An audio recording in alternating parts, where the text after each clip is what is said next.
여러분은 배가 고플 때 어떻게 하십니까? 배가 고플 때 사람은 꼭 먹어야 하나? 왜 배가 고프지? 이 배가 고프다는 것이 나의 인생에 과연 어떤 의미가 있지? 또는 이 인간의 배고픔의 문제로부터 해방되기 위해서는 어떻게 할 수 있을까? 등등 이런 고민을 하느라 아무 일도 안 하고 몇 날 며칠을 그냥 이렇게 생각만 하면서 보내시는 분이 계십니까? 보통은 그렇게 안 하죠. 배고프면 바로 뭔가를 먹습니다. 그러면 그게 바로 배고픔의 문제를 해결하는 방법이 되겠죠. 모든 문제가 이렇게 되는 것만은 아닙니다. 하지만 뭔가 부재로 말미암아 발생하는 문제, 뭔가가 없어서 발생하는 문제, 그건 그 부재의 문제를 해결하는 것으로 문제를 풀어야 합니다. 그러니까 음식이 없어서 발생하는 문제, 이건 뭔가를 먹어야 해결할 수 있습니다. 너무나 1차원적인 해결 방법 같지만 이게 아주 중요한 원칙입니다. 그러니까 영적인 문제, 하나님을 만나지 못해서 발생하는 문제, 이건 어떻게 해결해야 되느냐? 너무나도 분명합니다. 하나님을 만나야 해결됩니다. 하나님을 만나지 못해서 발생하는 문제, 다른 방법으로 그 문제를 해결할 수 없습니다. 둘째 아들의 문제는 단순히 배고픔만의 문제가 아닙니다. 물론 배도 고팠습니다. 하지만 아버지와의 관계가 1차적인 문제였습니다. 아버지와의 관계가 깨졌습니다. 아버지와의 관계가 깨졌기 때문에 둘째 아들은 한마디로 헤매면서 살고 있었습니다. 이 관계의 문제가, 관계의 부재 때문에 둘째 아들이 고생하고 있었던 거죠. 그래서 둘째 아들이 돌아왔을 때 첫 마디가 뭐였느냐? 내가 하늘과 아버지께 죄를 지었습니다.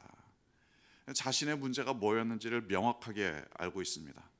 내가 하늘과 아버지께 죄를 지었다. 아버지와의 관계를 깨뜨린 것이 심각한 죄였다. 아버지와의 관계가 깨져서 내가 이렇게 고생하고 있다. 너무나도 잘 알고 있습니다. 그러니까 둘째 아들이 정말 잘한 일은 이겁니다. 아버지와의 관계 문제를 다른 방법으로 풀려고 하지 않았습니다. 아버지와의 관계를 회복하는 것으로 이 문제를 풀려고 했습니다. 이게 잘한 겁니다. 그리고 아버지도 이 문제의 핵심을 잘 알고 있습니다. 둘째 아들이 없으면 아버지가 행복하지 않습니다. 물론 둘째 아들은 골칫덩어리죠. 둘째 아들은 아버지에게 상처를 입혔습니다. 하지만 둘째 아들로 말미암은 그 상처 어떻게 해결할 수 있느냐? 둘째 아들이 돌아와야 해결됩니다. 둘째 아들과의 관계의 문제가 해결돼야 이 상처를 치유할 수 있습니다. 둘째 아들이 돌아올 때까지는 아버지의 상처는 사실 해결되기 어렵습니다. 그래서 둘째 아들이 돌아온 것만으로도 아버지는 이미 상처가 치유되기 시작합니다. 사실 아버지도 얼마나 할 말이 많겠습니까? 둘째 아들 때문에 얼마나 커다란 상처를 입었습니까? 하지만 말없이 안아준 이유는 이미 돌아온 것만으로도 그 상처가 치유되기 시작했기 때문입니다. 그런데 본문을 보면 약간 어색한 대목이 있습니다. 누가복음 15장 11절부터 32절까지를 우리는 탕자의 비유라고 이름을 붙이죠. 그런데 한마디도 아버지가 둘째 아들에게 한 말은 없습니다. 아버지가 둘째 아들에게 한 이야기, 실제로 있었을 수도 있겠지만 본문에는 기록되어 있지 않습니다. 아버지는 왜 둘째 아들에게 아무 말도 하지 않았느냐? 그 이유는 본문에는 나와 있지 않습니다. 정확한 이유는 모릅니다. 하지만 아마도 이런 경험을 해보신 분들이 계실 겁니다. 상처가 너무나 커서 무슨 말을 해야 될지 모르는 상황, 또는 상처로부터 치유된 그 기쁨이 너무나 커서 역시 아무 말도 할 수 없는 상황. 예수님께서 이 말씀을 하실 때 이런 상황들을 염두에 두셨는지는 잘 모릅니다. 하지만 이 아버지가 겪었을 그 상처, 그리고 치유와 회복, 이런 일들의 크기는 어마어마합니다.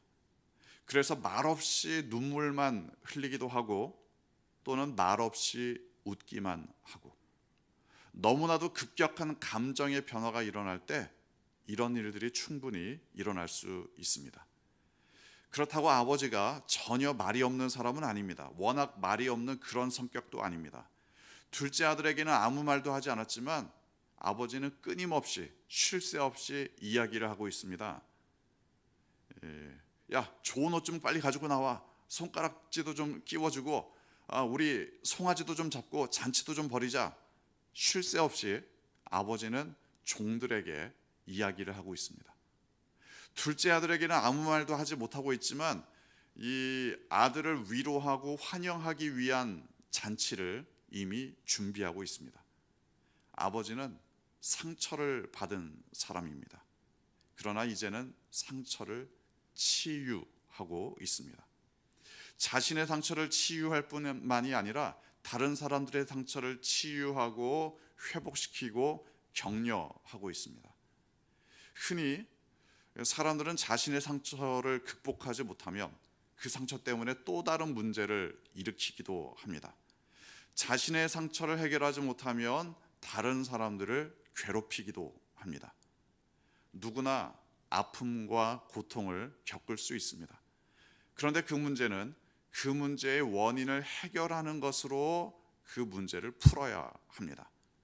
그런데 자신의 문제는 해결하지 않고 다른 사람들을 힘들게 한다. 이런 사람들이 꽤 많습니다. 너무나 많습니다.